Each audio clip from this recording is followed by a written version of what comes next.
और विदर्भ का जो किसान है आज भारत के अंदर सबसे ज्यादा मर रहा है, आत्महत्या कर रहा है।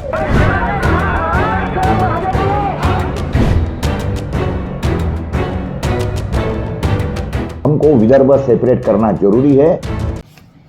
मित्रों नमस्कार, प्रकाश पोरे, विदर्भ। फिर से वही बात, हमारे ऊपर जो हो रहा है अन्याय, अत्याचार, और इसीलिए जो सेपरेट विदर्भ की जो बात निकल रही है, कई एपिसोड्स के अंदर मैंने आपको बताने की कोशिश किया है कि क्या क्या हो रहा है विदर्भ के ऊपर।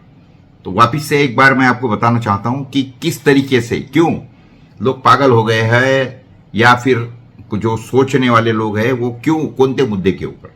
तो मैं आपको आज एकदम ही जबरदस्त मुद्दा आपके सामने रखने की कोशिश करता हूं।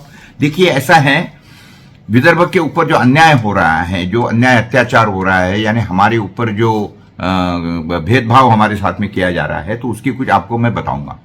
ऐसा है कि 1960 में जब हम ये महाराष्ट्र में जुड़े थे, हमारा हालांकि ये सेपरेट स्टेट था, जिसका मैं आपके साथ में कई बार जिक्र कर चुका हूं, और ये हमारी राजधानी खोने वाला एकमात्र स्टेट है।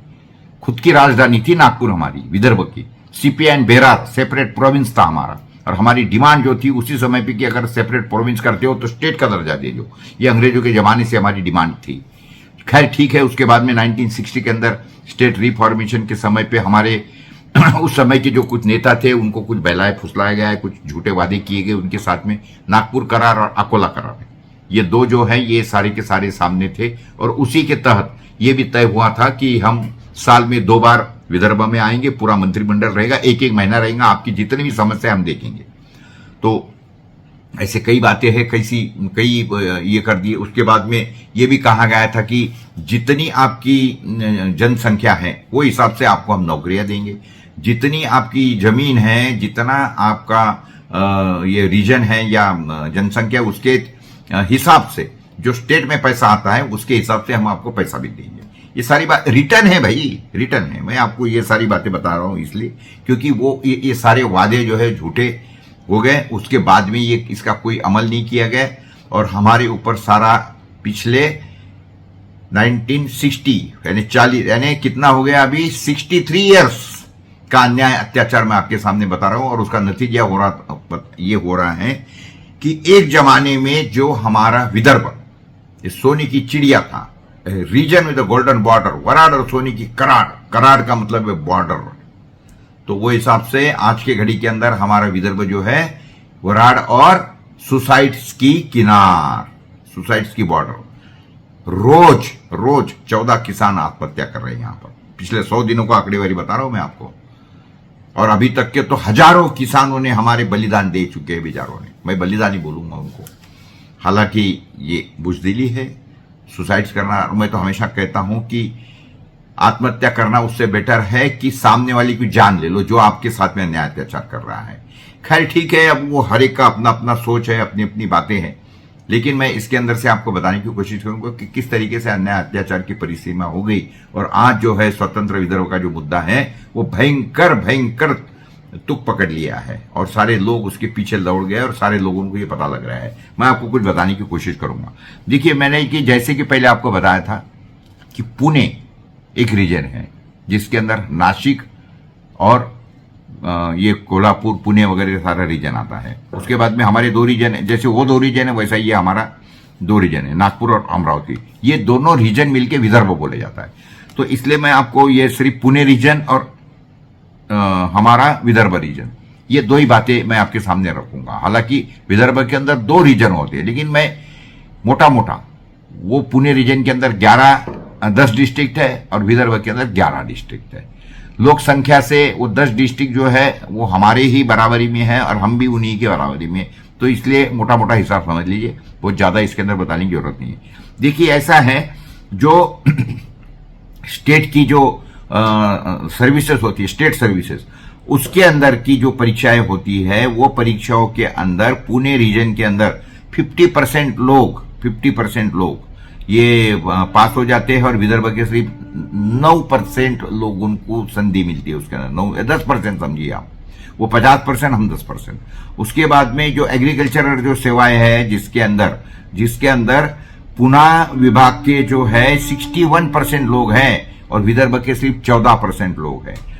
ये जो फॉरेस्ट सर्विसेज होती है उसके अंदर पुणे रीजन के 56% है और विदर्भ रीजन के सिर्फ 12.61 या 13% समझ लीजिए आप। चलो, उसके बाद में जो इंजीनियरिंग सर्विसेज होती है यानी महाराष्ट्र अभियांत्रिकी सेवा यानी टेक्निकल सर्विसेज, उसके अंदर पुणे रीजन के जो है वो है 37% और हम हैं 24%। उसके बाद में सेल टैक्स इंस्पेक्टर जो है वो पुणे रीजन के बच्चे लगे हैं हमारे 46% और हमारे विदर्भ के रीजन के बच्चे बैठे हैं सिर्फ 15%, बैठे नहीं है, लगे नौकरी में 15%। और ये पुलिस सब इंस्पेक्टर जो है जो माल की ये होती है तो उसके अंदर पुणे रीजन के जो बच्चे हैं वो 51% नौकरियां कर रहे हैं, 51% उनको नौकरियां दी गई है और हमारे विदर्भ के बच्चे जो है वो सिर्फ 12% नौकरियों में है महाराष्ट्र के।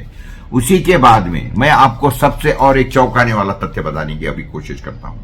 देखिए, बिजली जो हम खुद पैदा करते हैं, जिसकी मैंने वारंवार आपके सामने जिक्र किया, जो बिजली के कारण हमारे यहां का पानी यूज होता है, उसके बाद में हमारे पिछवाड़े गर्म होते हैं सारे के सारे, और उसके बाद में उसका जो पोल्यूशन होता है यानी राखड़ जो बनती है हमारे विदर्भ को सत्यानाश कर रही है, कैंसर फैल रहा है हमारे विदर्भ के अंदर, जिसके कारण इसकी रिपोर्ट है। तो उसके बाद में उसकी क्या परिस्थिति एक बार समझिए। हमको हमारी बिजली, हमने पैदा करी हुई बिजली हमको क्या रेट में मिलती है और देश में क्या परिस्थिति है देखिए आप। देखिए, मैं आपको बताने की कोशिश करूंगा। दिल्ली के अंदर 100 यूनिट 0% यानी 1 रुपया भी नहीं लगता है, फ्री में दी जाती है। 200 यूनिट तक की जो बिजली है वो भी फ्री में दी जाती है। और उसके बाद में अगर 500 यूनिट अगर वो दिल्ली वाले खर्चा करते हैं तो उनको सिर्फ 3.5 रुपया देना पड़ता है। गुजरात के अंदर 100 यूनिट के लिए 3.5 रुपया, उसके बाद में 200 यूनिट के लिए 3 रुपये 80 पैसा और उसके बाद में 500 यूनिट को खर्चा करता है तो 4 रुपये 50 पैसा। छत्तीसगढ़, वहां पे 100 यूनिट के लिए 3 रुपये 75 पैसा, उसके बाद में 200 यूनिट के लिए 3 रुपये 78 पैसा और उसके बाद में 500 यूनिट के लिए 4 रुपये 54 पैसा।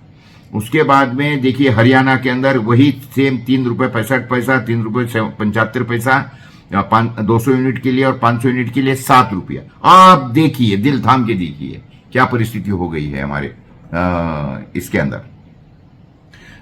महाराष्ट्र के अंदर जो हम खुद बिजली बनाने वाले लोग हैं, महाराष्ट्र के अंदर हमें कोई फ्री नहीं है। 100 यूनिट अगर हम यूज करते हैं तो 5 रुपये 58 पैसे हम देते हैं, 5 रुपये 58 पैसा।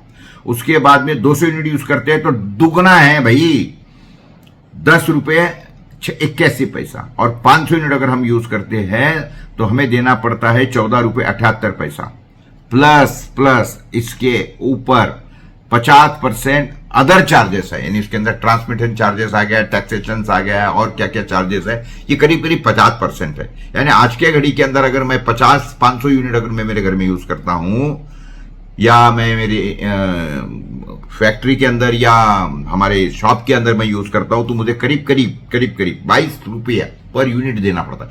दुनिया की सबसे महंगी बिजली विदर्भ के लोग खरीदते हैं और वो भी अनसर्टन है, कब जाएगी कब आएगी कोई भरोसा नहीं है। एक जमाने में बिजली के बारे में बिहार को बोले अभी आप महाराष्ट्र को ले लीजिए, जबकि हम बिजली बनाते हैं।